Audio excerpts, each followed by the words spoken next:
Türk Devleti ile Kürt hareketi arasında yaşanan bir çatışma uzun süredir devam ediyor malum. Bunun izleyen tarafları da çeşitli batılı hatta doğulu ülkeler. Şimdi çeşitli dönemler, çeşitli dinamiklerle bu hareketlere ya da taraflar arasındaki ilişkilere şekil verirler. Açıkçası bugünün koşullarıyla 2013'ün koşullarının bu açıdan farklı olduğunu söylemek mümkün. İki tane parlamento ya da hükümet kararıyla çözülmesi çok kolay iş değildir. O adımlar da çok kolay bu toplumda, bu ülkede atılamaz. Bir tarafta Kürt beklentileri var, diğer tarafta Türk milliyetçiliği var. Bunların hepsinin bir harmanlanarak adımların temkinli atılması lazım. Bu arada evet AK Parti işi yavaştan alıyor mu? Alıyor. Daha hızlı gitmesi gerekebilir mi? Gerekir mi? Elbette gerekir. Ama şöyle bakmak lazım. Şimdi PKK hükümlüleri ve tutuklularının ya da hüküm giymiş Demirtaş gibi, Figen Hanım gibi kişilerin haydi saldık diye salınması Afrika kabilelerinde olur. Yapamazsınız böyle bir şey. Bunu yapmanız için kanun çıkarmanız lazım. Kanun çıkarmanız için meclise gitmeniz lazım. Belki anayasa değişiklikleri gerekir. Belki kısmi af kanunları gerekir. Bunlar bir siyasi partinin kendi başına yapmaya kalkacağı işler değildir. Yapmazlar zaten. Mevcut kurulacak komisyonlar bu tartışmaları muhtemelen gündeme getirecektir. Burada çeşitli aşamalar var. Bunu en iyi Öcalan görüyor ve bu işleri de sıkıştırmıyor. E, Yani Kürtlerin dediği, beklediği gibi bir maraton bu. Bir hız koşusu değil, bir 100 metre koşusu değil. Onun da beklediği ve söylediği şey önce bu silah bırakmanın koşullarının oluşması, silahların teslimi kadar silahları teslim eden kişilerin ne olacağı, nereye gideceği, hangi statü ve hakka sahip olacağı bir numaralı mesele. Önce bu var. Bu adımın atılması lazım ve bununla ilgili yasaların çıkması lazım. Yasal garantiler gerekir. Yasal çerçeveler gerekir.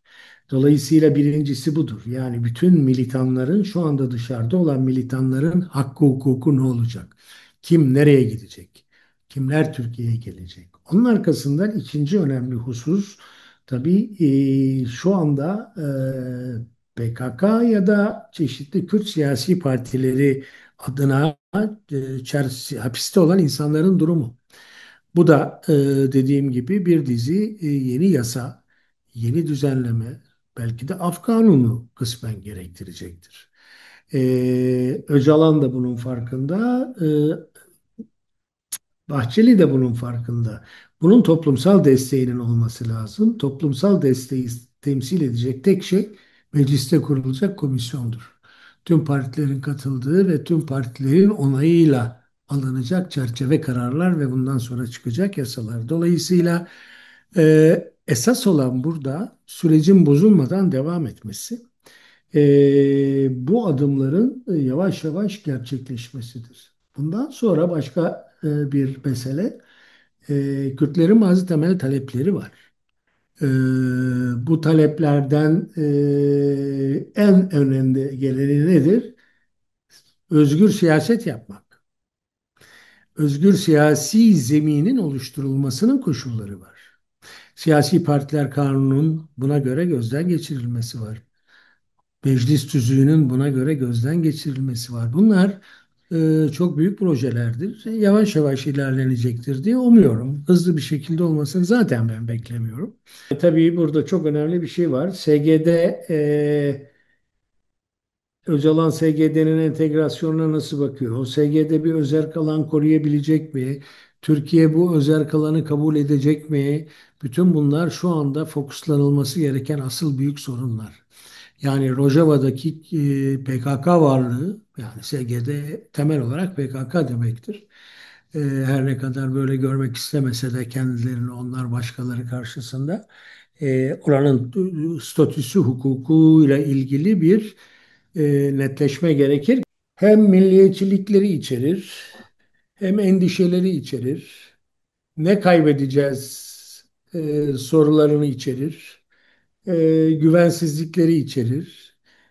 Bütün bunların giderilmesi gerekir ama zemin uygun, niye uygun? Mesela 2013 ile karşılaştığında AK Parti dışında süreci destekleyen kimse yokken bugün siyasi partilerin %80'i bu süreci destekliyor. Dolayısıyla onların desteği ve onların atacağı adımlar, çıkacak yasalar açısından onun için yavaş ilerlemekte fayda var. Toplumsal bir tabiileşme de sağlanır diye düşünüyorum. Önemlidir. O da zaman alacaktır. Çünkü unutmayın çatışmanın ektiği kötü tohumlar her yerde. Yani sadece Kürt diyarında değil, Kayseri'de de var bu, Yozgat'ta da var, Çanakkale'de de var.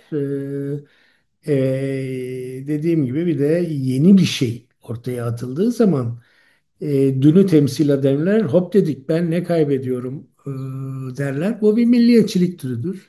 İşte bütün bunların ikna yoluyla halledilmesi lazım ve bu da biraz demokratikleşme sürecini gerektiriyor. İkinci ana sorunumuz da orada. Yani ne kadar Rojava sorunsa AK Parti, MHP hükümetinin ne kadar demokratik bir zemin oluşturup oluşturamayacağı da ikinci bir ana sorun. Bunlar bu süreci kösteklerler ama orada bir anlaşma sağlanır. AK Parti ve MHP bir miktar demokratik zemini açarsa e, yol alınır diye düşünüyorum. Toplumsal uzlaşma dahil.